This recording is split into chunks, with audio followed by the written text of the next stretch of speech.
Hello everyone, welcome to our channel. I hope you all are safe and healthy. Students, this is the part 6 of our chapter number 3 which is humanitarian issues. इसमें हम अपना poverty and women वाला paragraph continue कर रहे हैं. यहाँ पे अभी हमारा जो सब टॉपिक है वो है status of women in India, कि वुमेन का स्टेटस इंडिया में अब तक के क्या रहा है और उस स्टेटस को डेवलप करने के लिए हमारी गवर्नमेंट ने क्या रोल प्ले किया है. So let's start. The principle of gender equality is enshrined in the Indian Constitution in its preamble, fundamental rights, fundamental duties and directive principles. So, India में जो प्रिंसिपल है जेंडर इक्वालिटी का वो उसके constitution के preamble में, fundamental rights में, fundamental duties में, डायरेक्टिव प्रिंसिपल्स में, हर जगह हमें वो चमकता हुआ नज़र आता है कि कहीं पे भी जेंडर इन इक्वालिटी नहीं है, जेंडर इक्वालिटी है, यानी सब एक समान है, भले वो आदमी हो या औरत हो, कि सबकी राइट्स इक्वली है. हमारे कॉन्स्टिट्यूशन में ये सारी चीज़ें क्लियरली डिफाइंड हैं. The Constitution not only grants equality as a fundamental right to women, but also empowers the state to adopt measures for the positive discrimination in favor of women. Positive discrimination यानी women के development के लिए in favor of women ऐसे measures हमारे state adopt कर सकते हैं, include कर सकते हैं for the empowerment of that specific state women. अगर कोई state में women का status ज़्यादा backward है या इनइक्वालिटी वहाँ ज़्यादा है, तो वहाँ की government for the development of women, for the sake of their development, ये पॉजिटिव डिस्क्रिमिनेशन कर सकती है कि वो वुमेन को पॉजिटिवली पार्शियल रह सकते हैं.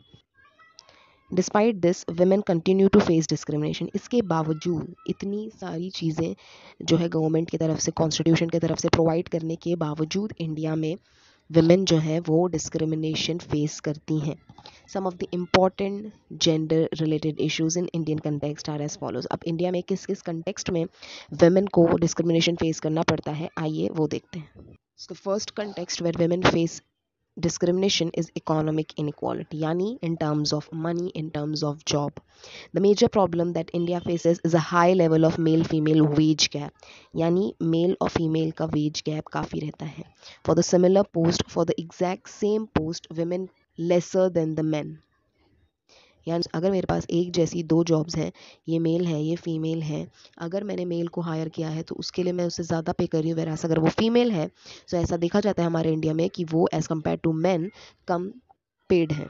Similarly the participation of women in the labour market is also low, यानी लेबर मार्केट में भी इंडियन वुमेन्स जो हैं उनका पार्टिसिपेशन कम है एज़ कम्पेयर टू मैन. कम, हद से ज़्यादा कम है. मैन 78%, यानी हाफ से भी ज़्यादा मैन है, मैन की पॉपुलेशन है, और वेराज वुमेन जो है वो हाफ के आसपास भी नहीं है, 28%. So in the second context, trafficking and exploitation, यहाँ पे वुमेन जो है वो एक्सप्लॉइट होती हैं. 2013 की यूएन रिपोर्ट के द्वारा ये हाईलाइट किया गया है कि इंडिया में ट्रैफिकिंग और एक्सप्लॉयटेशन होता है वुमेन का. Women from India were trafficked for force marriage. They are often exploited and denied basic rights, duplicated as maids and eventually abandoned. So ये सारी चीज़ें इंडिया में देखी जाती हैं. हमने काफ़ी केसेस सुने हैं, हमने काफ़ी इस पे स्टडी की है. इवन इंटरनेशनल कंसर्न भी हमने देखा है इंडियन विमेंस में.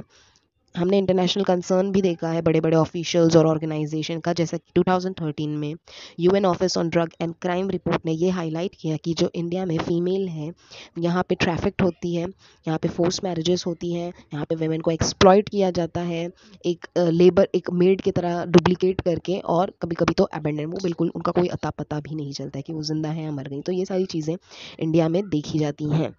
Third context where women face discrimination is in terms of education, literacy. So literacy rate India में women का as compared to men काफ़ी लो है. अगर men literacy rate 82.14% है तो फीमेल लिटरेसी रेट 65.46% है. लिटरेसी women में इसलिए कम है क्योंकि काफ़ी ड्रॉप आउट्स देखे जाते हैं पॉवर्टी के वजह से या गरीबी के वजह से. कभी फीमेल्स को या गर्ल चाइल्ड को स्कूल भेजा ही नहीं जाता है, या जो प्राइमरी एजुकेशन होती है वो जहाँ तक फ्री में होती है वो फ्री रहती है, बट जहाँ से आपको कुछ अमाउंट अगर पे करना पड़ता है तो वहाँ से हमने देखने मिलता है कि ड्रॉप आउट्स हो रहे हैं. अर्ली मैरिज भी एक तरीके का यहाँ पे कंट्रीब्यूट करता है जिससे फीमेल लिटरेसी जो है इंडिया में वो कम है, क्योंकि अर्ली मैरिज की वजह से भी फीमेल जो है वो ड्रॉप आउट्स कर लेती हैं. फोर्थ स्टूडेंट्स, जहाँ पे हमें फीमेल जेंडर डिस्क्रिमिनेशन देखने मिलता है वो है पॉलिटिकल रिप्रेजेंटेशन। आज तक ये लड़ाई लड़ती रहते हैं females all over the world, India की बात नहीं कर रही, ये इंडियन कंटेक्स्ट में दिया है, but still I am talking overall की देश भर में, दुनिया भर में, हर जगह female are still striving for the political representation, क्योंकि उन्हें रिप्रेजेंटेशन कम मिलती है as compare to man. The low percentage of women in parliament and state assemblies has been one of the problems since independence. Independence से ये एक major problem रहा है, and women and political leaders and activists and feminists are striving hard for this political representation. In India, within the framework of a democratic polity, laws, development policies, plans, and programs have aimed women advancement in different spheres. तो India में काफ़ी framework होते रहता है, policies में, laws में, और बहुत सारे प्रोग्राम्स और प्लान्स एम किए जाते हैं for the sake of women advancement अलग अलग स्पेयर में, whether it's economic sphere, political sphere, educational sphere, हर स्पेयर में वुमेन एडवांसमेंट के लिए काम किया जाता है। इवन एक बोर्ड है the central social welfare board which is also known as CSWB, जो 1953 में इस्टेब्लिश किया गया था ताकि जो विमेन और वेलफेयर से रिलेटेड जितनी भी एक्टिविटीज़ हैं वो ये संभालें, welfare activities for general welfare of family, women and children. So इस टाइप्स के हमें प्रोग्राम्स, प्लान्स, बोर्ड्स देखे जाते हैं इंडिया में, जहाँ पे हम कंटिन्यूसली विमेन्स एडवांसमेंट और विमेन वेलफेयर के लिए काम करते हैं। The initial approach to women's issue in India can be described as welfare approach. India में जो सबसे पहला काम हमने किया है फॉर women डेवलपमेंट वो है women's approach, यानी women को अप्रोच करें। जो फोकस हमारा रहा है वो यही रहा है कि हम women's की कम्युनिटी को मोर डेवलप करें। महिला मंडल्स फॉर्म हुए for the protection of women against injurious work, dowry, violence and stuff, provided maternity and child care benefits. ये In 1960s the emphasis was on education as a welfare strategy. 1960s के time पे education जो था वो female welfare strategy में आता था। Health programmes बाद में कॉन्सेंट्रेटेड किए गए ताकि मैटरनिटी और चाइल्ड सर्विस जो है वो हेल्थ एजुकेशन और न्यूट्रिशन से भी रिलेटेड हो, फैमिली प्लानिंग भी हो उसमें, ये सारी चीज़ें उसमें इंक्लूडेड रहें। तो ये जो था पहला हमारा जो वुमेन के लिए काम करना वो था वेलफेयर अप्रोच, जिसमें ये सारी चीज़ें आती थी कि हमें किसी भी तरीके के वायलेंस और इनजस्टिस से फीमेल को प्रोटेक्ट करना है, हमें फीमेल को एजुकेट करना है on health, education, nutrition, family planning, इन सब चीज़ों के ऊपर।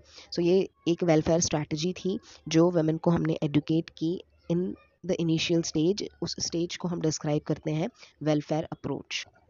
In 1970s the approach towards women issue shifted from welfare to development. 1970s के टाइम पे जो पहले 60s में था वेलफेयर अप्रोच, अब वो डेवलपमेंटल अप्रोच टर्न हो चुका था। 70s जो था वो यूनाइटेड नेशन ने डिकेड फॉर द वुमेन, जो अभी हमने पॉवर्टी एंड वुमेन वाले सेक्शन में पढ़ा कि 1970s में एक डिकेड यूनाइटेड नेशन ने डिक्लेयर किया, डिकेड फॉर वुमेन, यानी 70s to 80s जो पीरियड रहेगा उसमें वुमेन के लिए हम काम करेंगे। पूरा दुनिया जो है वो अपनी अपनी फीमेल्स के लिए काम करेगा, यानी जिस कंट्री में वो है वुमेन्स जहाँ अंडर डेवलप्ड हैं या एक्सप्लॉइटेड हैं तो वो कंट्री की रिस्पॉन्सिबिलिटी है कि वो उनको डेवलप करे। So that decade was named as decade for women. So जो रिपोर्ट थी, the report of the community of the status of women in India titled towards equality. So India में जो decade for the women के ऊपर काम हो रहा था उसको हमने टाइटल दिया था towards equality, यानी इक्वालिटी की तरफ आते हुए। talked rights and status of women in the context of changing social and economic condition in India, यानी इसमें हमने काम किया women's के right के लिए, women's के status के लिए, सबको हमने uplift किया, और जो social और economic condition रही है इंडिया में with regard of women उसे कहीं ना कहीं हमने चेंज होते हुए नोटिस किया। 1980s जो था उसने और फर्दर चेंजेस देखे towards in the approach towards women in India. Now the focus was on health, education and employment. So ये जो 1970s to 80s वाला पीरियड था उसमें हमारा फोकस जो था वो था on health, education and employment, जिससे हमने वुमेन को डेवलप किया। उसके बाद जो the most advance, the most recent and globalised period हमारा आया वो था 1990s। इसमें हमने वुमेन एम्पावरमेंट पे काम किया, यानी अब वेलफेयर अप्रोच से डेवलपमेंट अप्रोच, उसके बाद हम आ चुके थे अपने मोस्ट एडवांस लेवल पे जो था empowerment approach. The government wanted to ensure that the benefits of the development do not bypass women, and therefore their participation in planning and implementation was necessary. Women's के लिए इतने programs, इतने development programs और strategy और organisation बनाए गए, इतनी policies और फ्रेमवर्क्स बनाए गए, तो गवर्नमेंट को ये लगता था कि कहीं विमेन इससे इग्नोरेंट ना रहें, पीछे ना रहे, अनजान ना रहे, and that's why they need women in policy making and planning implementation. So women का पार्टिसिपेशन होना चाहिए, क्योंकि हम वेमेन के लिए काम कर रहे हैं। अगर वेमेन्स खुद दूसरी अपने जैसी इन्फीरियर वेमेन्स के लिए काम करेंगी तो वो ज़्यादा बेटर रहेगा, ये ऐसा थॉट था। तो तब से 1990 से एम्पावरमेंट के ऊपर काम होने लगा कि हमारी लाइफ है, हम कंट्रोल करेंगे, ठीक है। वेमेन ज़्यादा बेटर समझ सकती हैं कि what the other women wants and need in society. The National Commission for Women was set up by the Act of Parliament in 1990 to safeguard the rights and legal entitlements of women. So 1990 में National Commission for Women set up की गई under the Act of Parliament। अब इसमें क्या था कि हमें safeguard करना था women's की राइट को। अगर कोई भी राइट वायलेट हो रही है, सो दैट्स द रिस्पॉन्सिबिलिटी कि हमें उसे सेफगार्ड करना है। लीगल एंटाइटलमेंट्स दिए गए women's राइट को। 73rd और 74th अमेंडमेंट एक्ट जो 1993 में आया कॉन्स्टिट्यूशन में, वो यही प्रोवाइड करता है reservation seats in local bodies of panchayat and municipalities for women. ये जो दो अमेंडमेंट थे 1993 में हुए अंडर एम्पावरमेंट एरा।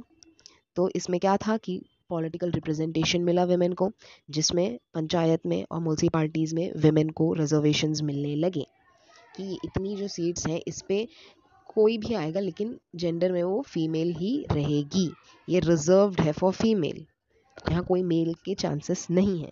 सो ये था हमारा एम्पावरमेंट वाला period. Empowerment is the most recent idea, most recent approach, जहाँ पे women having power and control over then own lives. तो ये था women एम्पावरमेंट वाला 1990s वाला पीरियड, जो अब तक कंटिन्यू हो रहा है। The social cultural landscape for women is a complex mixture of old and new. Industrialization, globalization, urbanization, modernization have led to major changes in lifestyle of women. On the other hand, liberalization has provided better opportunities for women in terms of education, job, and decision-making power. On the other hand, increased violence, wage difference, and discrimination continue. जो social cultural landscape रहा है women के लिए वो एक complex रहा है, complex mixture रहा है ओल्ड एंड न्यू का। जैसे जैसे वर्ल्ड चेंज होते रहा, इंडस्ट्रियलाइजेशन, ग्लोबलाइजेशन, अर्बनाइजेशन, मॉडर्नाइजेशन, ये सारी चीज़ों की वजह से वेमेन की लाइफस्टाइल भी year by year, day by day modify होते रही। एक तरफ हम देखते हैं लिबरलाइजेशन की वजह से बेटर अपॉर्चुनिटीज़ मिलने लगी हैं वेमेन को in society, in job, in education, decision making, political representation, ये सारी चीज़ें वेमेन को मिलने लगी हैं। क्यों? क्योंकि उस पर काम हो रहा है इतने साल से। लेकिन दूसरी तरफ हम देखते हैं अगर ये सारी चीज़ें मिल रही हैं तो वेमेन के खिलाफ वायलेंस, वेज का डिफरेंस, सैलरी डिफरेंस, डिस्क्रिमिनेशन जो है वो भी कंटिन्यू है कहीं ना कहीं। Change in social norms and mindset can be brought through institutional initiatives. This involves family, community, religious, and educational institution. It can initiate, strengthen, and implement economic and social policies for gender equality. So इसलिए कहते हैं कि जो social cultural landscape रहा है वो एक mixture है, कॉम्प्लेक्स मिक्सचर है of old and the new का। एक तरफ अगर डेवलपमेंट भी हो रहा है, दूसरी तरफ डिस्क्रिमिनेशन भी कंटिन्यू हो रहा है। तो ये चीज़ें हमें देखने जाने मिलती है। The Department of Women and Child Development Government of India came into existence as a separate ministry in 2006. 2006 में एक separate ministry बनाई गई on the name of Women and Child Development. Earlier since 1985 it was a department under the Ministry of Human Resources and Development. यानी Human Resources और Development Ministry के under ये एक department था, लेकिन अब इसके लिए एक सेपरेट मिनिस्ट्री बना दी गई है ताकि उस पर काम जो है वो और अच्छे से हो। So the ministry was constituted with the prime intention of addressing gaps in state action for women and children and to create gender equitable and child centered legislation, policies, programs. तो अब ये मिनिस्ट्री बना दी गई है। Ministry का main जो है intention वो यही था कि जो गैप है स्टेट में और उसके एक्शन में वो गैप को फिल किया जाए। यानी अगर गवर्नमेंट ये ऑर्डर दे रही है, ये चीज़ें प्रोवाइड होनी चाहिए to womens, but still there is a gap, उसको पूरे वो चीज़ें कंप्लीट होने में टाइम लगता है, तो इसलिए उसके लिए एक मिनिस्ट्री डेवलप की गई ताकि ये सारी चीज़ें जल्दी एड्रेस हों। चाइल्ड सेंटर्ड लेजिस्लेशन रहे, पॉलिसीज़ और प्रोग्राम्स जो भी हैं वो जेंडर इक्विटेबल रहें, यानी इक्वालिटी पे फोकस करें और चाइल्ड सेंटर्ड रहें। तो ये जो था वो प्राइम इंटेंशन था इस डिपार्टमेंट का। Ministry aims achieving empowerment of women living with dignity, contributing as equal partners in development in an environment free from violence and discrimination. Ministry के जो एम्स हैं वो हैं एम्पावरमेंट अचीव करना, वुमेन इंडिया में किसी भी स्टेट में किसी भी कोने में डिग्निटी से रहें, उनका इक्वल कंट्रीब्यूशन रहे in the development, environment free from violence and discrimination, एक ऐसे एनवायरनमेंट में जो वायलेंस फ्री है, जहाँ कोई डिस्क्रिमिनेशन नहीं होता है। तो ये जो है वो कुछ प्राइम इंटेंशन और एम्स हैं इस मिनिस्ट्री के, जिसका नाम है the department of women and child development. Various important legislations are passed by the Indian legislature in recent years. These include the Protection of Women from Domestic Violence Act 2005, Sexual Harassment of Women at the Workplace Prohibition, Prevention and Redressal Act 2013, Muslim Women Protection of Rights on Marriage Act 2019. So ये जो 2019 वाला it's most recent one, and 2005 में domestic violence के ऊपर government ने एक action लिया। 2013 में वर्क प्लेस पे जो हरासमेंट होता है उसको कंसिडर करते हुए ये एक्ट बना। सो जो हमारी गवर्नमेंट है, जो हमारी लेजिस्लेशन है, मिनिस्ट्री है, वो वुमेन डेवलपमेंट और प्रोटेक्शन की तरफ काफ़ी ध्यान दे रही है। तो जो हमारी गवर्नमेंट है वो women development, women empowerment, women protection की तरफ बहुत ध्यान दे रही है। इससे हमें ये प्रूफ हो ही जाता है। स्टूडेंट्स, आई होप इतना आपको क्लियर है। हमने यहीं पे अपना चैप्टर कंप्लीट कर लिया है। In this chapter we focused on 3 humanitarian issues. तो आइए देखते हैं कौन से 3 ह्यूमैनिटेरियन इश्यूज़ जो है 1990s से इंपॉर्टेंट रहा है और हमने उसे पढ़ा है। These issues are global in nature because they deal with the situation that can arise anywhere in the world. Yes, it's very true. ये जितने भी हमें अभी पॉवर्टी पढ़ा हमने, वुमेन के ऊपर पढ़ा हमने, एनवायरनमेंट के ऊपर हमने पढ़ा, सो ये चीज़ें दुनिया में कहीं भी हो सकती है, इसका कोई एक कंटेक्स्ट नहीं है। So saw the role played by Indian state and tackle the problems in these issue areas। तो हमने देखा कि इंडिया में ऐसी प्रॉब्लम्स, ऐसे ह्यूमैनिटेरियन इश्यूज़ को कैसे टैकल किया जाता है। जैसे कि अभी हमने देखा वेमेन डिस्क्रिमिनेशन और वेमेन पावर्टी में ये कैसे इंडिया की मिनिस्ट्री ने, गवर्नमेंट ने कैसे कैसे एक्ट्स बनाए और डेवलपमेंट प्रोग्राम्स बनाए for their safeguard, to safeguard their rights and to provide them development and empower them. अब नेक्स्ट चैप्टर में हम पढ़ने वाले हैं स्टेट का role in matters of assuring peace, stability, development in the country. तो अब नेक्स्ट चैप्टर जो है हमारा वो आता है under the topic of contemporary India. तो ये हम नेक्स्ट हमारा चैप्टर है जो है challenges to peace, stability and national integration. तो ये हमारा नेक्स्ट टॉपिक है। From the next video we are going to discuss our chapter number 4। I hope student आपको चैप्टर अच्छे से समझ आया होगा। So stay tune for the next video for the next